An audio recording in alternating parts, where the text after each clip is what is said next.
Olá, muito bom dia. Muito obrigado mais uma vez pela sua companhia.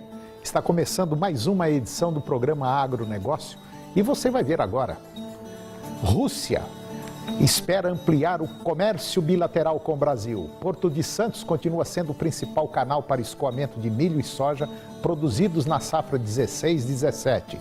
Quinto levantamento da safra agrícola aponta que a produção de grãos para esta safra está estimada em mais de 219 milhões de toneladas. México pretende buscar em outros fornecedores produtos agrícolas. Mercado do boi gordo apresentou uma maior estabilidade nas cotações na abertura desta semana. Pequena movimentação no mercado interno e o dólar recuando tiram a sustentação dos preços dos adubos. O agronegócio está começando.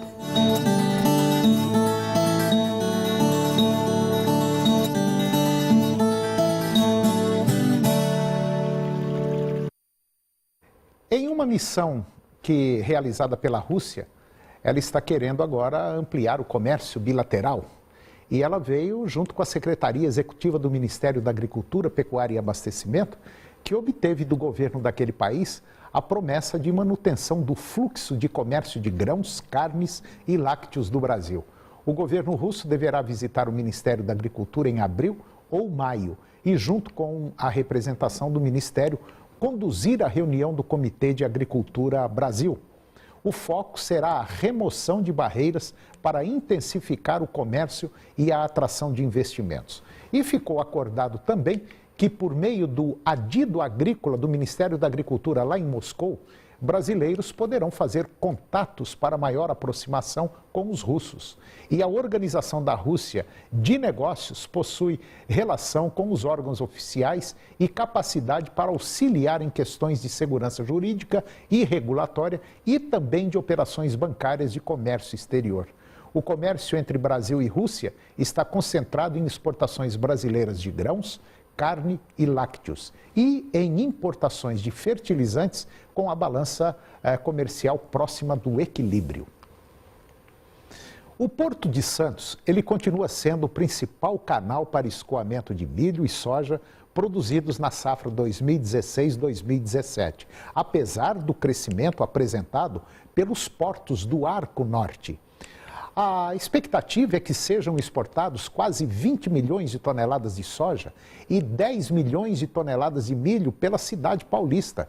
Pelo menos é o que revela um estudo da Conab, Companhia Nacional de Abastecimento, sobre rotas de exportações pelos portos nacionais. A expectativa é de que sejam exportadas quase 73 milhões de toneladas de soja e 24 milhões de toneladas de milho agora desta safra. E deste total, cerca de 75% da produção de milho e soja sairão pelos portos do centro-sul do país. Em Santos, no estado de São Paulo, o incremento é pequeno, uma vez que os embarques estão perto da capacidade máxima do porto. A expectativa é um aumento de 400 mil toneladas nas exportações de soja pelo terminal paulista, na comparação com a safra do ano passado. Pelo mesmo motivo, os embarques em Paranaguá, lá no estado do Paraná, devem se manter em índices próximos a 13 milhões de toneladas de grãos.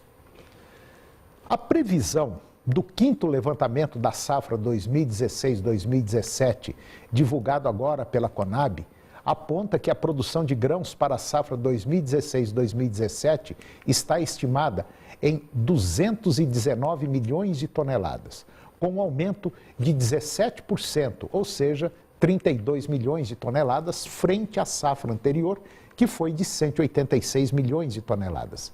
A estimativa positiva se deve à produtividade média das culturas e em recuperação da influência negativa das condições climáticas da safra passada.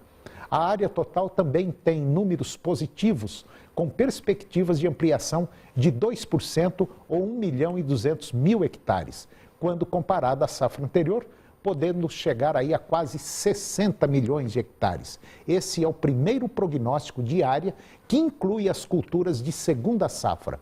Para a soja, a projeção é de um crescimento de 10,6% na produção, podendo atingir 105 milhões de toneladas, com um aumento de 10 milhões de toneladas em relação à safra anterior e uma ampliação de 1,6% na área. O milho deve atingir aí 87 milhões de toneladas, sendo quase 29 milhões de toneladas para a primeira safra e 58 milhões para a segunda safra. A ampliação de área total do milho deve ultrapassar os 11 milhões de toneladas. E agora vamos ver como é que anda o tempo para hoje aqui no estado de Goiás. Para a maioria dos municípios, teremos hoje tempo nublado, pancadas de chuva, muitas nuvens, com curtos períodos de sol e pancadas de chuva com trovoadas. Outros municípios poderão ter variação de nebulosidade, períodos curtos de sol intercalados com períodos de nuvens. Nós vamos conferir agora a temperatura para os principais municípios produtores de Goiás. São Miguel do Araguaia, 29 a máxima e 21 a mínima. Minas Sul, 29 a máxima e 20 graus a temperatura mínima. Posse, 30 a máxima e 20 a mínima. Aruanã, 28 a máxima e 20 a mínima. Cabeceiras, 29 a máxima e 21 a mínima. Itaberaí, 30 a máxima e 20 a mínima. Cristalina, 27 a máxima e 19 a mínima. Mineiros, 28 a máxima e 20 a mínima. E Rio Verde, 29 a máxima e 20 graus a temperatura mínima. E depois do intervalo, você vai ver que o México pretende buscar em outros fornecedores produtos agrícolas. O mercado do boi gordo apresentou maior estabilidade nas cotações agora na abertura desta semana. E uma pequena movimentação no mercado interno e o dólar recuando tiram a sustentação dos preços dos adubos. Nós voltamos já.